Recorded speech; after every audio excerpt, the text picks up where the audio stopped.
नमस्कार मित्रांनो, तुमचं स्वागत आहे आमच्या नवीन यूट्यूब चॅनलवरती, ज्याचं नाव आहे क्री बॉली यूट्यूब चॅनल।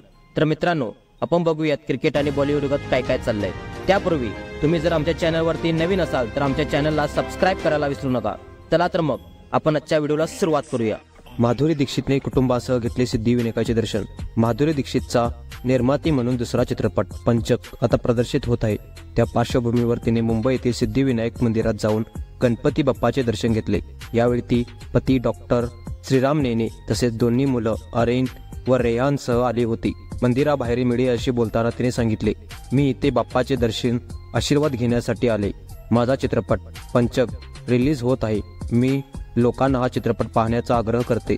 हा चित्रपट मराठीत असला तरी सर्व भाषिक प्रेक्षक तो पाहू शकतील, कारण यामध्ये सबटायटल्सही दिलेले आहेत। माधुरीच्या पंचकमध्ये आदिनाथ कोठारे, दिलीप प्रभावळकर, भारती अचरेकर व अन्य अनेक कलाकार आहेत। हा चित्रपट 5 जानेवारीला चित्रपटगृहामध्ये प्रदर्शित होईल। मित्रांनो, तुम्हाला जर क्रिकेट आणि बॉलिवूड बद्दल दररोजच्या दररोज अपडेट हवे असतील तर आमच्या चॅनलला सबस्क्राइब, लाईक आणि कमेंट करायला विसरू नका। धन्यवाद।